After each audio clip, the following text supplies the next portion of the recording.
Welcome back. Thanks so much for joining us again. This is week number 2 of what happened at Sinai. If you missed it last week, then you missed part of what happened at Sinai, but you'll find out other things tonight. So it's still worth it to be here, I hope.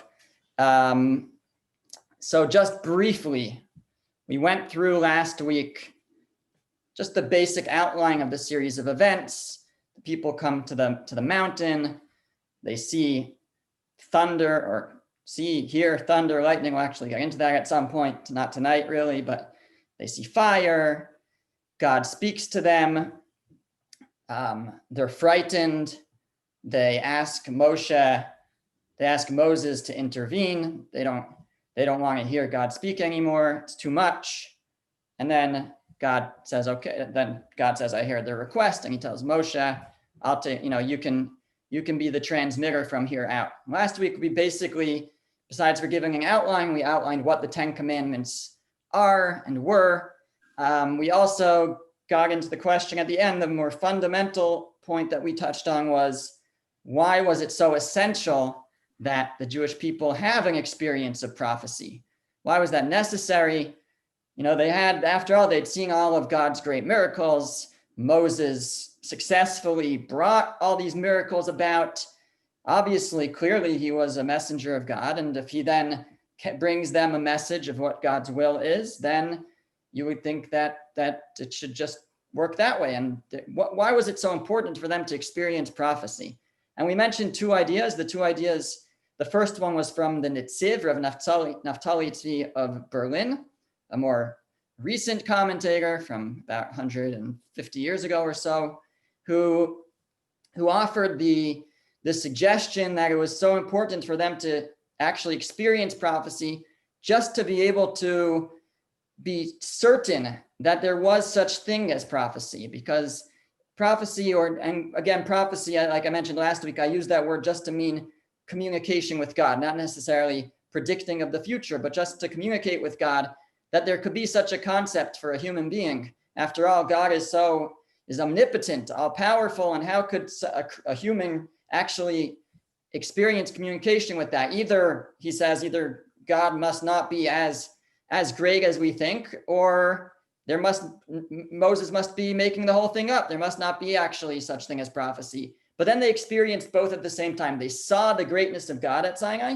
and they also experienced prophecy. So they were able to see that both can be true at the same time, and God can work it out. How he can do that, that's up to him. But they saw that there is such a thing, and it can still be consistent with the idea of God's omnipotence. That was the first idea. The second idea came from Maimonides. It really comes from earlier sources, even I think Rav Sadia Gaon from the Gaonic period, which precedes the medieval commentators, precedes Maimonides.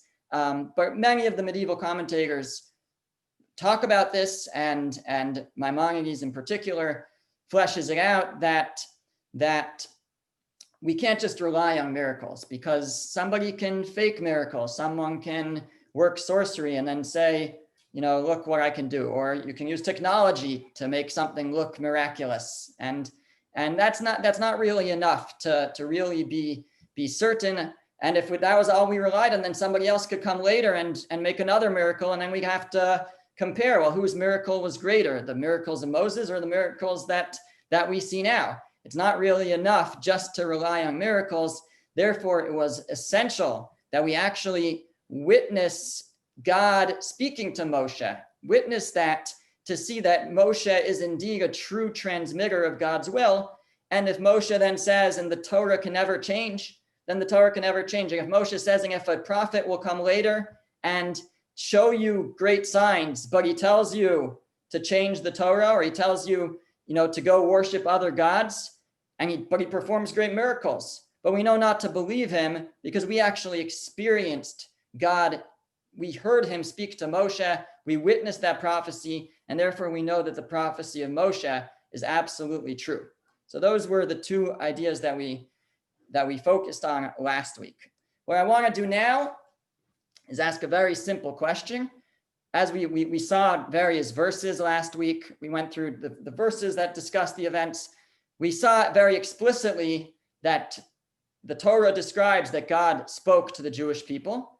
We'll look at those verses again, but the question we're going to focus on is, or two questions really, is number one, what did they hear from God? Meaning all the 10 commandments, only some of them. Did they hear some of them one way and others a different way? And number two, what was that experience like for them? Was it an experience of clear prophecy? Was it on the level that Moses could experience? Or was it maybe something else, not so clear, but yet still a great prophetic experience of communicating with God? So let's take a look. I'm going to bring up the slides again, and we're going to take a look at some of the verses that seem to make it very obvious what went on, but we'll see that it's not as simple. The Torah describes it for us, and we carry on that tradition for thousands of years, but what we have is the Torah's verses, the exact meaning behind the Torah's verses that over centuries can become somewhat unclear, and that's what's debated. And in any event, it's Torah study. When we explore that, when we explore the different opinions, the different understandings, it's Torah study. It helps us get a better understanding of what went on and what a human being is capable of in communication with God. So let's take a look at the verses, and I got to click there. Okay. So the first question is, what did they hear directly from God? So immediately following the 10 commandments, the verse states, this is the second time the 10 commandments appear in the Torah. It's in Devarim, Deuteronomy, Parshas Va'eschanan, chapter 5. It says there, right, it lists off the 10 commandments, and then you have this verse. The Lord spoke these words to your entire assembly. Moshe is speaking to the people. He tells them that God spoke these words. He reminds them what happened to them years before. This is on the brink of entering Israel. He reminds them what happened when they first entered the desert. The Lord spoke these words to your entire assembly at the mountain, out of the midst of the fire, the cloud, and the opaque darkness, with a great voice which did not cease, and he inscribed them on 2 stone tablets and gave them to me. So reading that verse, again, as I mentioned, it follows the 10 commandments. So you read the 10 commandments, then you read that God spoke these words. Which words? The ones that we just read, the 10 commandments. And he inscribed them on 2 stone tablets and gave them to me. So from this verse, it seems clear God spoke the 10 commandments to your entire assembly, to all the Jewish people. And a bit later, it repeats the same idea in chapter 9. It says, and the Lord gave me 2 stone tablets, Moshe says, inscribed by the finger of God, and on them was inscribed according to all the words that the Lord spoke with you on the mountain from the midst of the fire on the day of the assembly. So again, it seems to say that God spoke all the words that are on the tablets, which is the entire 10 commandments. And one more verse, the next chapter, chapter 10, and he inscribed on the tablets, like the first writing, the 10 commandments, which the Lord had spoken to you on the mountain from the midst of the fire on the day of the assembly, and the Lord gave them to me. So once again, it says that inscribed on the tablets were the 10 commandments, or again, in Hebrew, it's Aseret HaDevarim, the 10 statements, the 10 ideas. As we mentioned, there's kind of more than 10 commandments in there. Commandments is a loose translation, but there's 10 central ideas. And they're inscribed on the tablets. And it describes them here as which the Lord had spoken to you on the mountain. Again, sounds like our ancestors heard all 10 commandments on the mountain.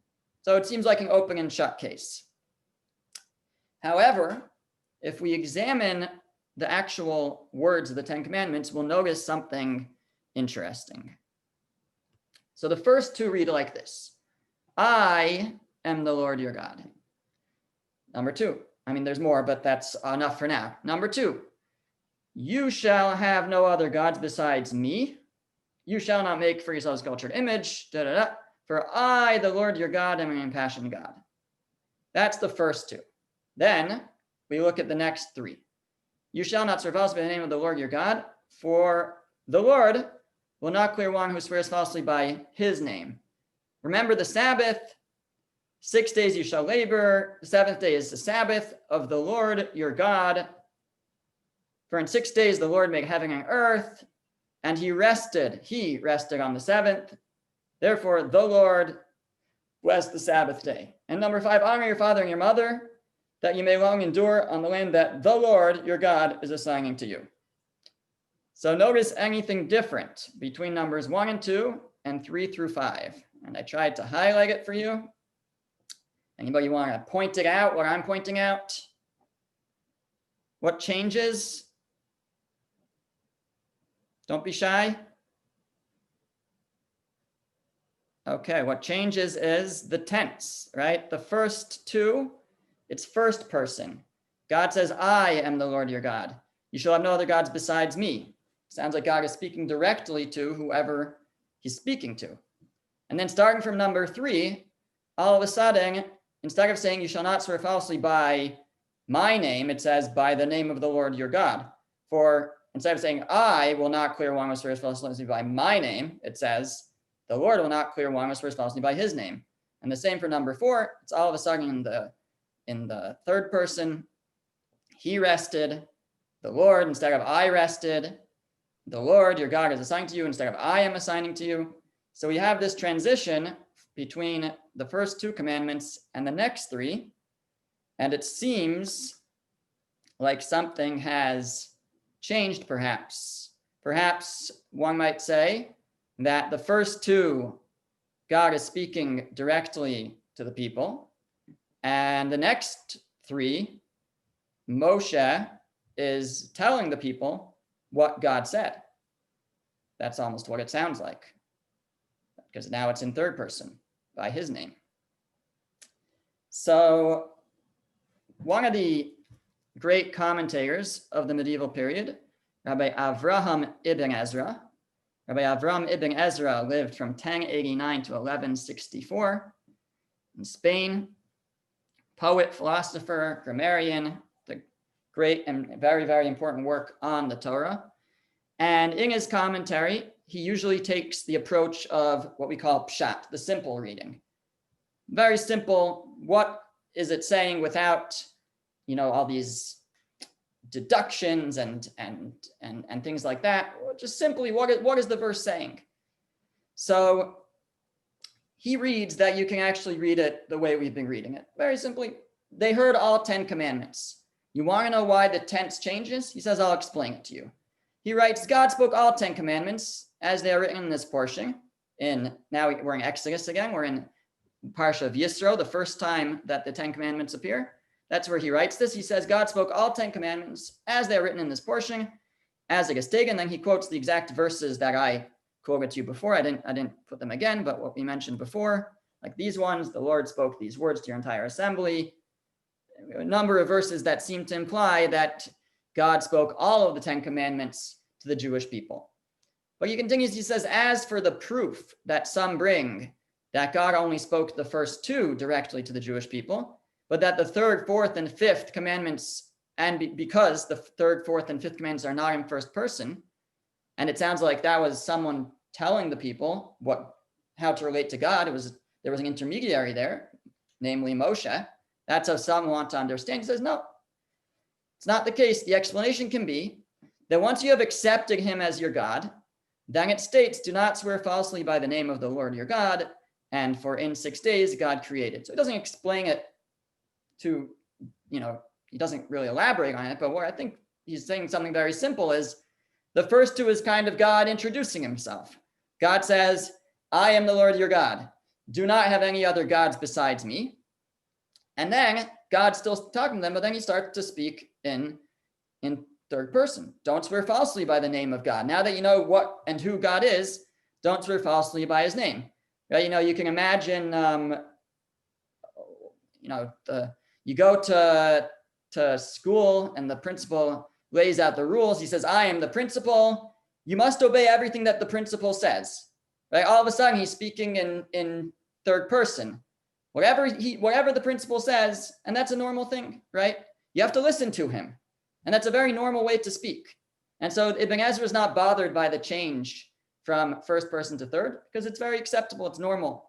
And he says, furthermore, we frequently find this style in the Torah, where it starts in first person and then switches to third. And then he gives an example. We don't have to look at the example now. And other commentators on the heels of the Ibn Ezra actually fire off like many more examples, where we see that the Torah first presents a law beginning in the first person and then switches in mid discussion to the third person. Just that's common, that's the style, and it doesn't bother him at all. So according to Ibn Ezra, at least on the simple reading of the verse, very simple, the Jewish people experienced prophecy at Mount Sinai and they heard all the 10 commandments from God. However, this doesn't seem to align itself with what our great sages of the Talmud understood. Because in the Talmud, we find the following discussion. A somewhat famous verse is being discussed here. Torah tziva lanu Moshe, Morasha Kehilat Yaakov. Moshe commanded to us the Torah, inheritance of the congregation of Jacob. Right? Torah, Torah, Torah. You might remember that. So this verse, there's actually a verse, this song, some people might know it as a song. It's a verse in Devarim 33. It's almost right in the last parsha of the Torah, the very last portion. And the Talmud has the following idea that it deduces from this verse. It says, Rabbi Hillel taught, there were 613 mitzvot stated to Moshe in the Torah. There are 613 commandments in the Torah. And that's a tradition that we have, that the Talmud brings, consisting of 365 prohibitions corresponding to the number of days in the solar year, and 248 positive mitzvot, positive commandments corresponding to the number of a person's limbs. That's the number that the Talmud says that's the number of limbs a person has. However, we divide that up, whatever that means. Not so much our discussion. But then it says, now that we have brought this tradition that there are 613 commandments, it continues and it says, Rav Hamnuna said, what is the verse that alludes to this? Is there a hint to this somewhere in the Torah that there are in fact 613 mitzvahs? You could try to count them up, but you might not land on 613. Actually, there's a whole, plenty of discussion of what are the 613? And Maimonides has a list, and Ramban Nachmanides says, oh, this counts, but that doesn't count, and he has a different list. And there's multiple lists of what qualifies and what the exact rules are to count for the 613. But we want to know, is there any sort of hint in the Torah to this idea? So the Talmud says as follows. This verse is our hint. Torah tziva lanu Moshe. That Moshe commanded to us the Torah. Because the gematria, the numerical value of the word Torah, a taf, the last letter of the alphabet, is 400. A vav is 6, so that's 406. A resh, the third to last letter, is 200, so that's 606. And a hey is 5, the fifth letter. Another 5, it's a total of 611. The numerical value of the word Torah is 611. So you can read this, Torah tziva lanu Moshe. 611 were commanded to us by Moshe. Explains the Talmud. The word Torah in terms of its numerical value, gematria, is 611. The number of mitzvot that were received and taught by Moshe, our teacher. In addition, there are 2 mitzvot besides for those. I am the Lord your God, the first of the 10 commandments. And number 2, you shall have no other gods. The first 2 of the 10 commandments that we heard from the mouth of the Almighty. Those are the words of the Talmud. The bold in this is the exact words. The rest is elucidation, is explanation. The exact words in Hebrew are Anochi, I am, which is the beginning of the first commandment. V'lo yiyeh lecha, you shall not have. Mipia gevura shamum. They heard it from the mouth of the Almighty. So the Talmud tells us the first 2 commandments were heard from the mouth of the Almighty. And it accepts that idea as a given. And using that idea, it tells us how we can understand this allusion to 613. Because once we know that the first 2 of the 10 commandments were heard from the Almighty, so then it makes great sense that it says Torah 611 were commanded by Moshe, because 2 of them were commanded directly from the Almighty to the people. So this implies that the Talmud took it for a given that the Jewish people only heard the first 2 commandments directly from God. Seemingly, It doesn't say where it gets that from, but it's apparently from what we just mentioned before, because of the change in tense in the Ten Commandments themselves, that they start off in first person, God speaking directly to the people, and then they change over to third person. It's now Moshe transmitting the rest of the commandment of the Ten Commandments to the people. So this would seem to pose a difficulty for Ibn Ezra, who went straight up and said that the Jewish people heard all 10 directly from God. He's taking on some great earlier sages who understood that only two were heard directly from God. Furthermore, we should add that there are verses that imply that the people heard that Moshe was somehow involved in mediation. It's actually kind of difficult to read these verses. Right before the Ten Commandments, in the second place, in Devarim, in Va'aschanan, so we have a verse that says, face to face, the Lord spoke with you at the mountain out of the midst of the fire. So it seems, first of all, it says we spoke face to face with God, whatever face to face means exactly. But, it sounds like a very high level of prophecy, of prophetic experience. And then it goes on and it says, I stood between the Lord and you at that time to tell you the word of the Lord, for you were afraid of the fire and you did not go up on the mountain, saying, and then it tells us what God said, I am the Lord your God. So here it sounds like Moses is saying, Moshe says, I stood between the Lord and you at that time to tell you the word of the Lord.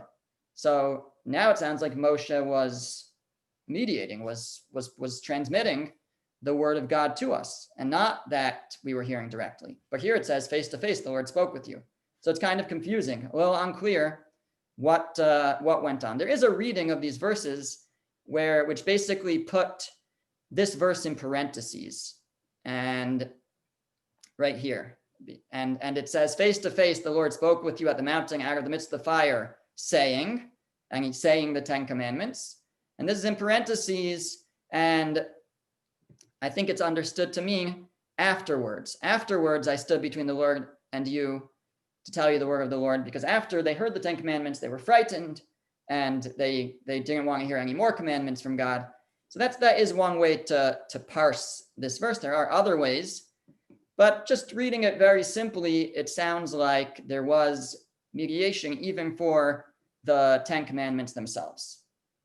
So what I'll share with you now is the approach of the Ramban, Nachmanides, Rabbi Moshe ben Nachman, who we quoted already last week briefly, 1194 to 1270. Unbelievable, most amazing commentator on the Torah, if I may say so myself. A wonderful commentary, and Ramban takes the approach of the Ibn Ezra, but he builds on it and he works it in to be consistent with what we brought from the Talmud. And he says it as follows. He says, I will explain to you the tradition of our sages. This is how you can understand what the sages are saying. What the sages are saying when they say that we heard two from God. And on the other hand, the verses seem to indicate that we heard all 10. And how do we reconcile that? Right? Those first verses that I read to you, they seem like an open and shut case. It's just, you heard all 10. These are the 10 that you heard. They're written on the tablets over and over again. So how can we reconcile these two ideas? So he says, I'll explain it to you. Certainly, all the Israelites heard all 10 commandments from the mouth of God, as indicated in the simple reading of the text. Like I just said, that's the simple reading. They heard all 10. However, for the first two commandments, they heard and understood equally to Moshe. Therefore, God spoke to them like a master speaks to a servant, meaning that's his way of saying, I'm not actually so clear on why he thinks that's the way a master speaks to a servant, but he spoke in first person. It was a more intimate experience to them. They received the prophecy of the first two commandments on a level equal to the prophecy of Moshe, which is basically the highest level one can attain in prophecy. But from there on, for the rest of the 10 commandments, they heard the sound of God's speech, but didn't understand it. They heard all 10, but they didn't understand them. They couldn't interpret God's speech.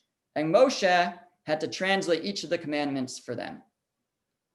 So that's how we reconcile these two ideas. They heard all 10 commandments from God, but when the Talmud says that the first 2 were commanded by God as opposed to the others, that's because they didn't understand the other ones. They didn't have that clarity of prophecy for the other ones.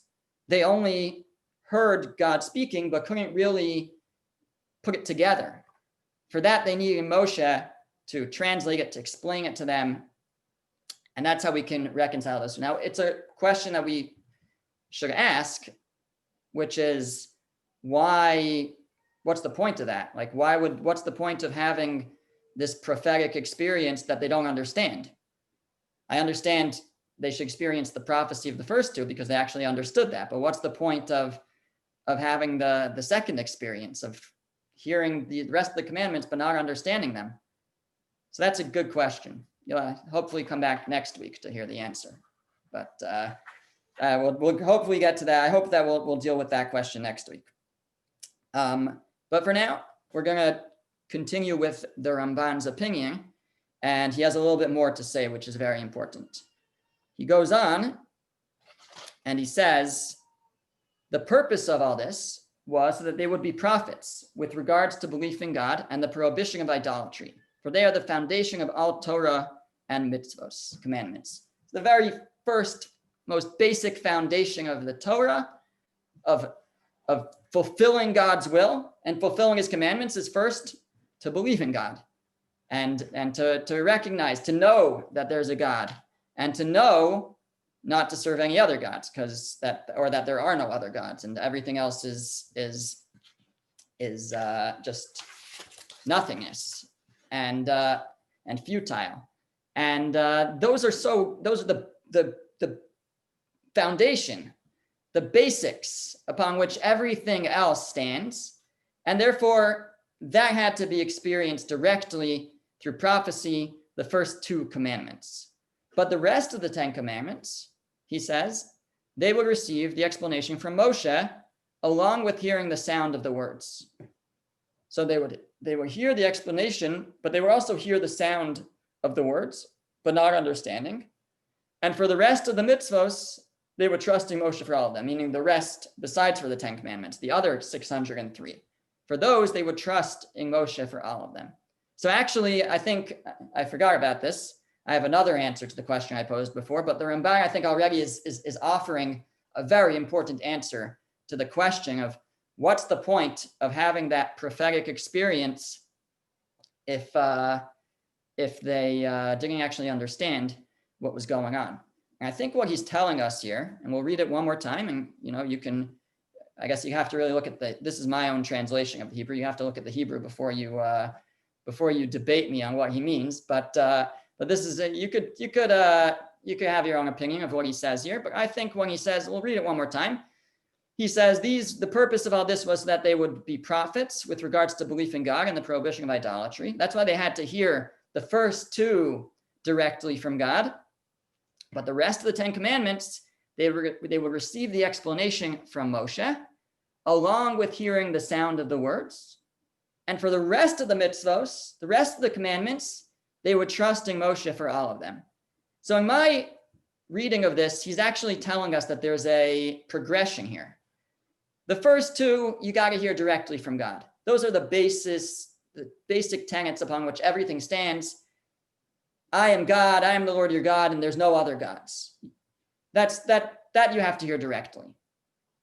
But I think the idea behind this in-between stage is in order to bring us to the last stage, which is for the rest of the commandments, they would trust in Moshe for all of them.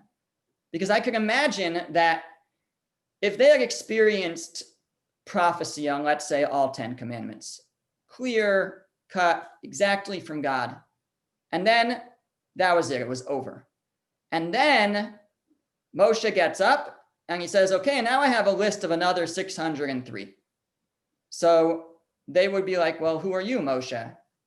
When God has a prophecy, he tells it to all of us. If he just told us the 10, right? If there's any more, I'm sure he'll share them with us. And they wouldn't necessarily trust Moshe for the next the rest of the Torah, for the rest of the commandments. And I think that's why it's important. That's what the Ramban, I think, is saying, the importance of this in-between stage, where they see that they don't get everything. Some of it does go through Moshe, but they have this in-between experience where they see that God is talking to them, and they see that God's talking to Moshe, but they also realize that they don't understand, and they're not necessarily on the level to understand everything. And when they experience that, so now they're like, okay, I understand Moshe is God's messenger. Moshe is the conduit through whom the Torah is transmitted. So then after the rest of them, they hear God speak. They don't understand it. Moshe explains it to them. Now they trust that Moshe is, in fact, God's messenger to impart the rest of the commandments, and they don't question. There's nothing to question after that. So I think that's what he's saying. And that also will help us understand the purpose of this experience where they have a prophecy, they know God's talking to them, but they don't understand it. Like what's the point of that? The point is, that's the point, to see that God is talking to them, but not understand it and need the explanation of Moshe. That builds their trust in Moshe. Now they're ready to trust him. Now they could trust him the rest of the way. That's what I think he's saying. We'll also probably share another idea next week about just what can be gained from this experiencing the prophecy without even understanding it. Okay. So that was so far the opinion of the Ibn Ezra, who said they heard all 10 commandments directly from God.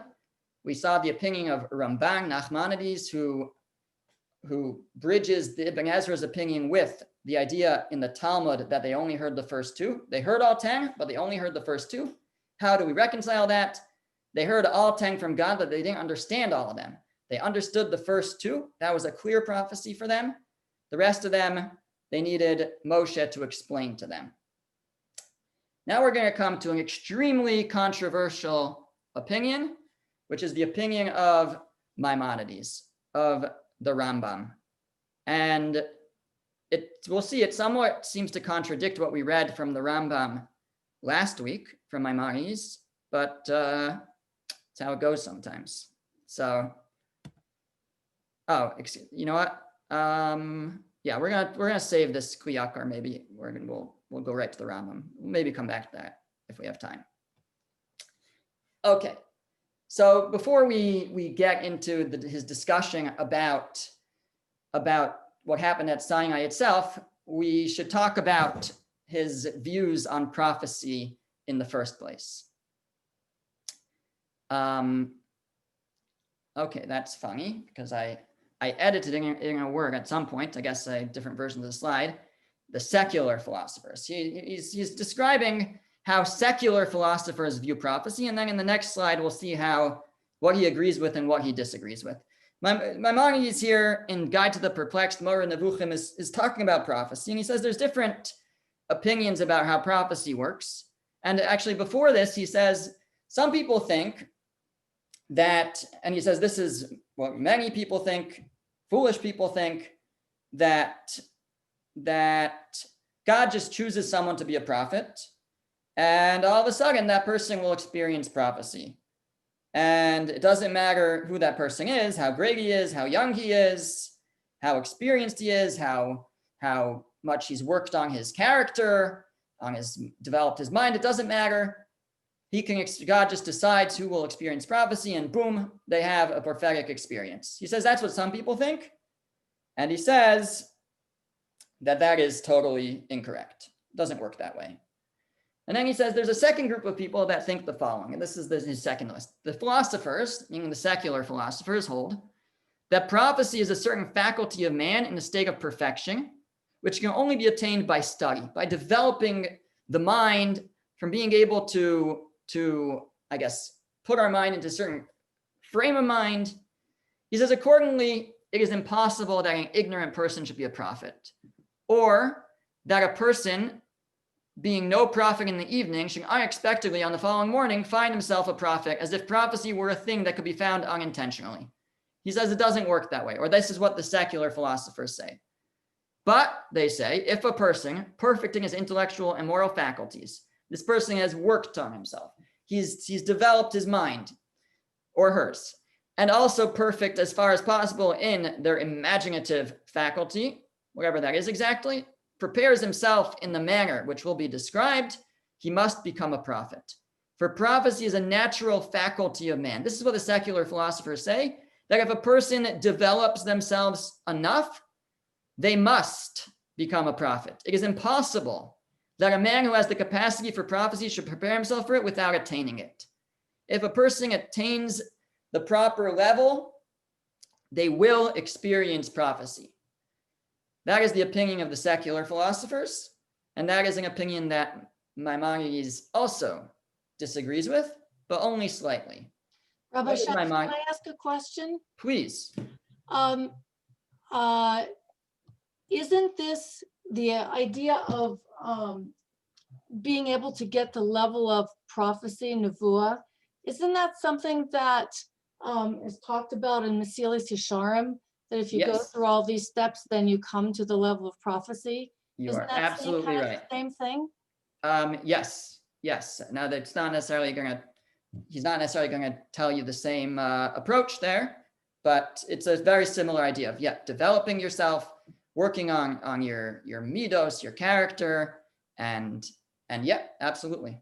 So it's not really strictly only an idea of secular philosophy. Oh, well, let's see which part does Maimonides take issue with? Which point? The third view is that which is taught in the Torah and which forms one of the principles of our religion. It coincides with the opinions of the philosophers in all points except one. So Maimonides says, I agree with everything that was just said, except for one point. For we believe that even if one has the capacity for prophecy and has duly prepared himself, it may yet happen that he does not actually experience prophecy. It is in that case the will of God that withholds from him the use of the faculty. According to my opinion, this fact is as exceptional as any other miracle. In other words, Maimonides is completely accepting the view of the secular philosophers that if a person works on themselves enough, they can reach the level of prophecy. And that's necessary to that. One will not experience prophecy otherwise. Only if one has worked on themselves, developed their mind and their character, can they have such an experience. But he disagrees on one point, which is that even though it's natural, it's built into nature that one should be able to attain prophecy at that level, but it doesn't always happen. It's up to God whether it's going to happen at the end. He says according to my opinion, this fact is as exceptional as any other miracle. He understands that it should happen naturally, and if it doesn't, he compares it to someone who's normally can move their arm, and all of a sudden you can't move your arm miraculously.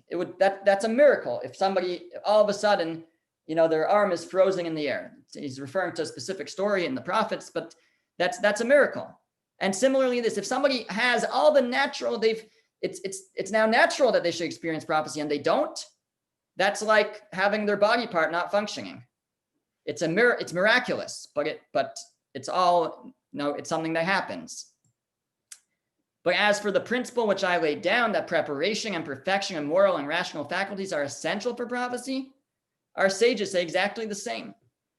The sages say, the Talmud says in Tractate Nedarim, the spirit of prophecy only rests upon persons who are humble. For some reason, he skipped out that word, but I threw it in because it's there. Wise, strong, and rich. We're not going to talk, it's a lengthy discussion why strong and rich, where they play a role here. There's different ways to understand that. That's what the Talmud says. But he says the sages are telling us this. There are prerequisites in order before one experiences this prophecy. You don't just wake up one day and now you're a prophet. It takes development. It takes certain prerequisites. He says, we have explained these words in our commentary on the Mishnah and our large work. He's already explained these in other places. We stated there that the sons of the prophets, there's talk sometimes in the books of the prophets, there's something called Bnei HaNeviim, the sons of the prophets, these groups of prophets, and they were constantly engaged in preparation. They were how are you part of this club of the prophets? You have to be working on yourself, be preparing yourself for such an experience. It doesn't just happen. So Maimonides is telling us, you don't just wake up one day and become a prophet. It takes years and years of development, of character development, of development of the mind, of the intellect. And then, while the secular philosophers will say, well, if you've reached that, then naturally you have that ability now and it will happen. Maimonides says that part I disagree with. It won't automatically happen just because you've developed those faculties. It's only with the will of God after that still. Only someone who God deems fit to experience that will actually experience it. So what this creates is a bit of a conundrum for the Rambam, for Maimonides, because then how are we going to understand what unfolded at Mount Sinai, where everybody did experience prophecy? It was a whole nation, millions of people. Were they all on this level? Hard to imagine, right? So, especially, having just left Egypt, they were slaves. They didn't have so much time to work on themselves. Certainly, that period, that the 50 days from when they left Egypt until they received the Torah at Sinai, there was definitely a development that went on there, but it takes years to reach this level. So how could it be that they all experienced prophecy? And this seems to be what prompts Maimonides to say something that is very controversial, where he says, and this seems to contradict, as I mentioned, what we read last week from the Rambam, where he said that they will hear God say to Moshe, Moshe, Moshe, come up to the mountain. Those are the words of Maimonides that we read last week. But here he says as follows. He says, as to the revelation on Mount Sinai, all saw the great fire and heard the fearful thunderings that caused such an extraordinary terror. They saw the fire, they heard the thunder, but only those of them who were duly qualified were prophetically inspired, each one according to his capacities. Not everybody had a true deep prophetic experience, only those who were duly qualified. Now, what about all the verses that say that they heard God speak? So he says they'd still heard God speak. They had some level of prophecy. It is clear to me that what Moshe experienced at the revelation on Mount Sinai was different from that which was experienced by all the other Israelites. For Moshe alone was spoken to by God. Moshe then went down to the foot of the mount and told his fellow men what he had heard. As the verse says, I stood between the Lord and you at that time to tell you the word of the Lord. Right? That was the verse that we read before, where it sounds like Moshe is mediating. Moshe heard the word of God, not the people. Furthermore, the words God says to Moshe, in order that the people hear when I speak with you, show that God spoke to Moshe. And the people, and here is where he tells you what he thinks that they heard. The people only heard the mighty sound, not distinct words. It is the perception of this mighty sound that scripture refers in the passage when it says, when you heard the sound, the kol. Kol could sometimes be translated as voice, which would sound more clear, but he's translating it as sound. Again, it is stated, you heard a sound of words, kol devarim. And it does not said you heard words. It says you heard a sound of words, kol devarim, a sound of words. And even where the hearing of the words is mentioned, only the perception of the sound is meant. Says Maimonides, the people never heard a clear prophetic experience at Sinai. They heard a sound. They knew that it was the sound of God speaking, but there were no words that they could make out. It's kind of similar to what Ramban said about the rest of them, but Ramban said they heard the first two, right, clearly, and experienced a clear grand prophecy. But the Rambam, Maimonides, and he has inferences and he has ways to read into the verse, but the later commentaries understand that what's prompting him to say this, I mean, you follow the flow. These are one chapter after another. The previous chapter, he was talking about prophecy and what it takes to experience prophecy. Then he has to explain, so then how did they have prophecy at Sinai? The answer is it wasn't such a clear prophecy.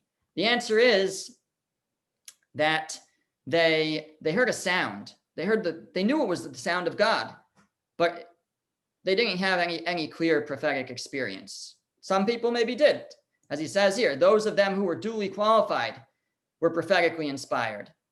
But, each one according to his capacities. But those who weren't, they did not have a grand prophetic experience. They had a minor prophetic experience. They heard a sound. They knew it was God. They knew that God was communicating with Moshe, but that was it.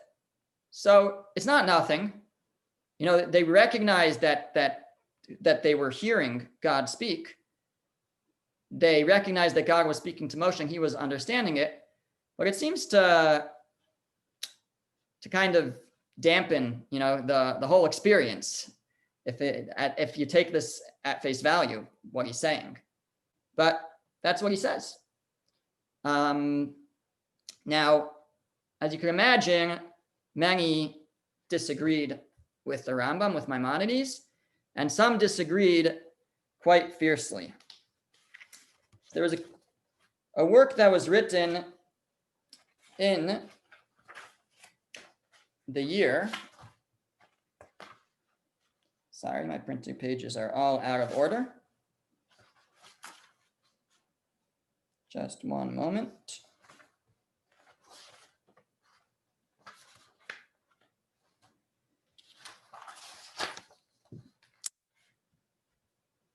Okay, in the year,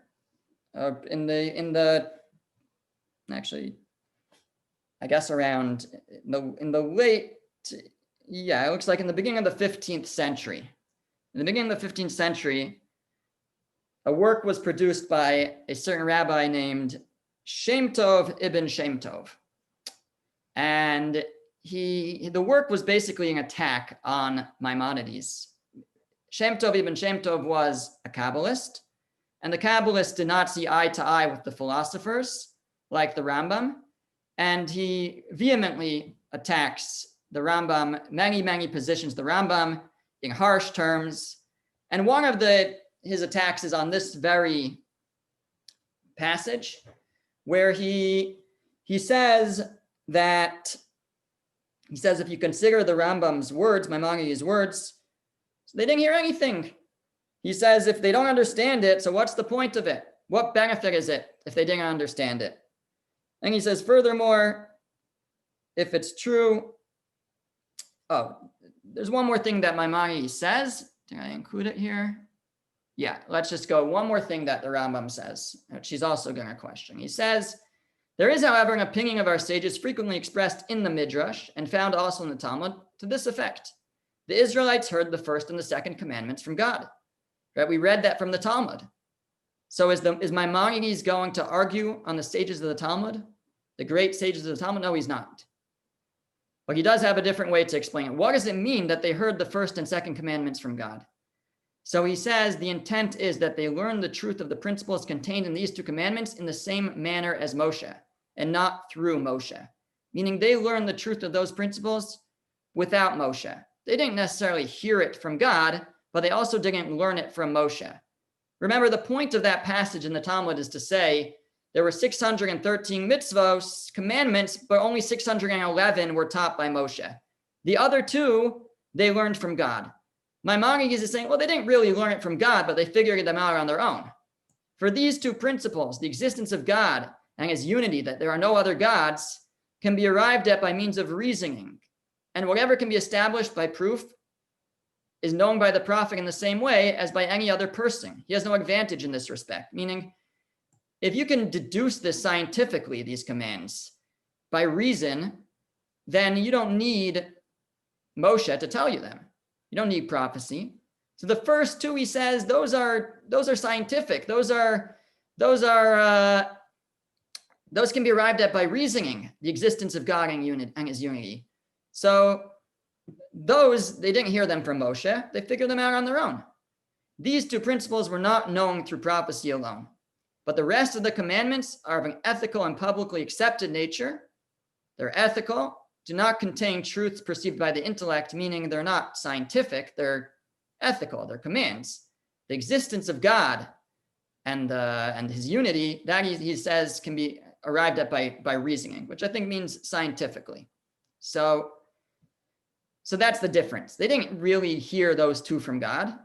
what the sages are really saying is they also didn't hear them from Moshe. They didn't need Moshe to teach them that the existence of God and the unity of God. So to this, Shem Tov Ibn Shem Tov said that if this is the case, then there was no need for prophecy on these. So why, those are the words. I don't know what he's asking. Why did Moshe need prophecy on them? Yeah, he's not happy with this line either. So to the defense of the Rambam came a rabbi by the name of Rabbi Moshe Al-Shakar, 1466 to 1542. He wrote a defense of the Rambam against all the attacks of this other rabbi. So an entire work, which he printed in his responsa, it was called Sefer HaSagot, like his critical notes, defending Maimonides against the attacks of Rabbi Shem Tov Ibn Shem Tov. And he writes as follows to explain the Rambam's position of what the people heard at Sinai. He says, it has been explained, that even though they didn't hear the voice as explicitly and clearly as Moshe, they still heard God's voice when he spoke to Moshe. To what can this be compared? To a king who was speaking to two men, and one of them was nearer to the king than the other, or one of them had better hearing than his friend. The one who has better hearing will hear the exact words better than the other, but they both still see and hear the voice emanating from the king. Here as well, both Moshe and the people heard the voice emanating from God. Just Moshe heard it more clearly. But since they heard the voice speaking to Moshe, they had complete faith in him without the need for proofs or signs. So he really takes the Rambam and makes it much more consistent with some of the other things we're saying tonight, which is, everybody just relax, basically. They didn't just hear like some, sound that they had no clue what it was. And then Moshe says, oh, that, by the way, that's God's voice. And this is what he's telling you. No, they heard God speaking to them and speaking to Moshe. They couldn't make out exactly what God was saying, but they understood that Moshe would be able to explain it to them. It's like one person who's hard of hearing. Somebody's talking to him. He doesn't really get the whole thing. He says, hey, excuse me, what did he say? He trusts him though, because he sees that the other person hears it also. So the fact that it was meaningful, it was important. Remember, they couldn't experience prophecy to the fullest. They weren't on that level. It's impossible, according to Maimonides. It couldn't have been. But there's a way around that. God, don't worry, God will take care of it. They will hear me speak to Moshe. They'll see me speaking to him. They won't understand it fully, but that's enough. That's enough. That's enough for them to realize that I'm talking directly to him. They see that happening. They hear it happening. They don't understand it, but they'll be able to now accept Moshe's interpretation, Moshe's explanation of what God commands. So that was the position of Maimonides as explained by Rabbi Moshe Al-Shakar. Rabbeinu Nisim of Gerona, the Ran,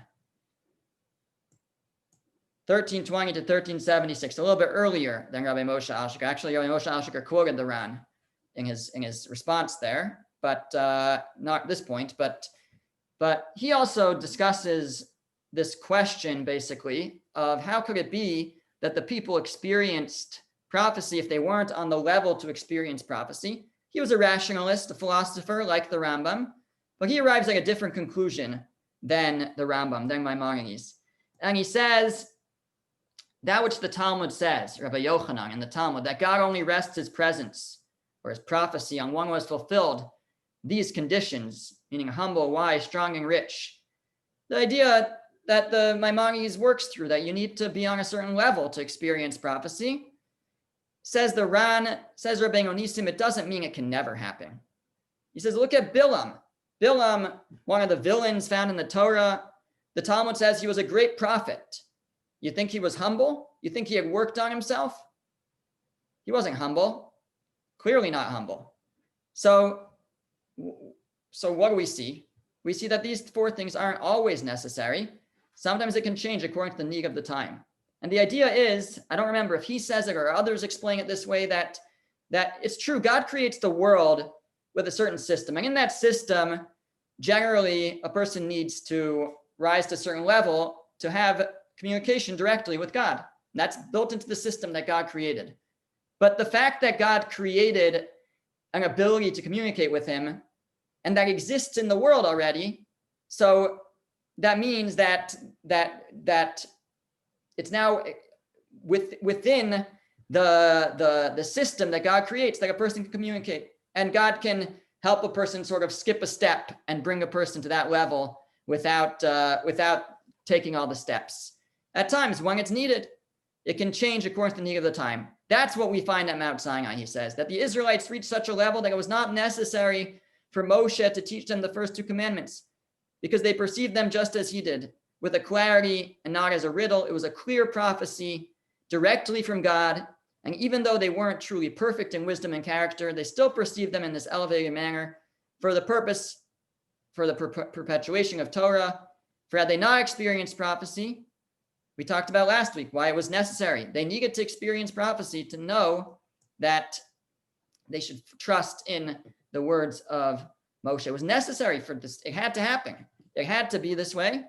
And therefore, God made an exception. Usually you need to work on yourself. You have to build yourself up before you can experience prophecy. At Sinai, God made an exception, and all the people experienced it. And the Ran doesn't find that to be a problem. Maimonides couldn't seem to accept that. Therefore, he took a different approach. But Rabbi Onisim says, no, it's fine. Once in a while, at times, if there's a need, a person could still experience prophecy without having the proper level. Let me just end with one more idea, which is an idea expressed in the Netziv, Rav Naftali Tzvi Berlin, who says that there was a change that they underwent, which maybe helped them to have a prophetic experience. And he says, we have all this thunderclaps and lightning flashes and a thick cloud. And he says the entire nation that was in the camp shuddered. So the Netziv writes, their hearts trembled in order to cleanse the nature of their bodies. That all that trembling, all that fear, all that noise, and had a purpose. It had a reason. It was to frighten them. But what did that do? That somehow created a cleansing of their body. He elaborates on it more. The first one is in Exodus, then in Deuteronomy and Devarim, he elaborates.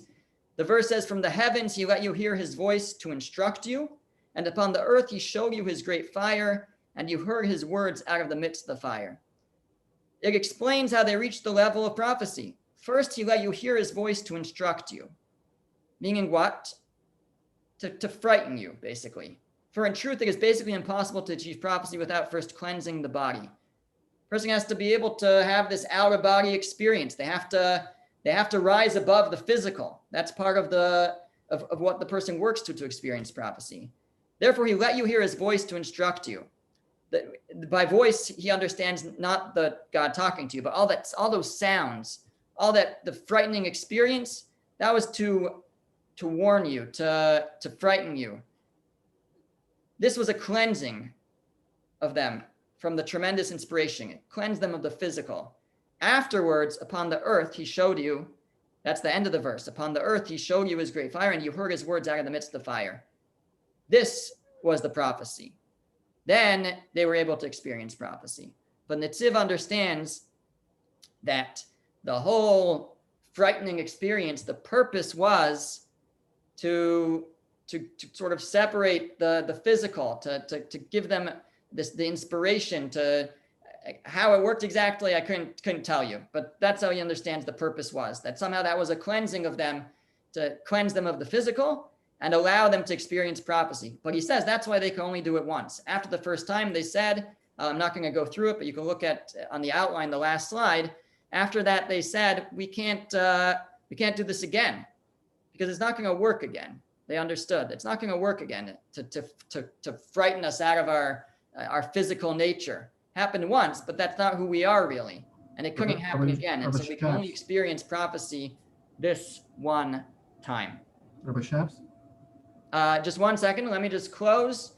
So next week, what I hope to talk about is a little bit more of what value there might be in just, hearing a voice, hearing a prophecy without understanding it. And possibly next week we'll start to discuss just what's known as the Kuzari principle, the idea that what the Kuzari lays out as a reason that we should be very confident that this certainly did happen, and it's in our tradition, and such a great experience couldn't have been made up, and we're really going to examine that closely. Somebody actually sent me a question about it, and we're going to address it. We're going to get right into it and consider the different possibilities of, could such a thing have been made up or not, and see how really it's something that is a foundation of our belief, because it's so reliable. So that's for next week. Thanks so much again for joining. And Uri, go ahead with your question. Yeah, can you just summarize real quick all the different? Okay, I'm happy to summarize.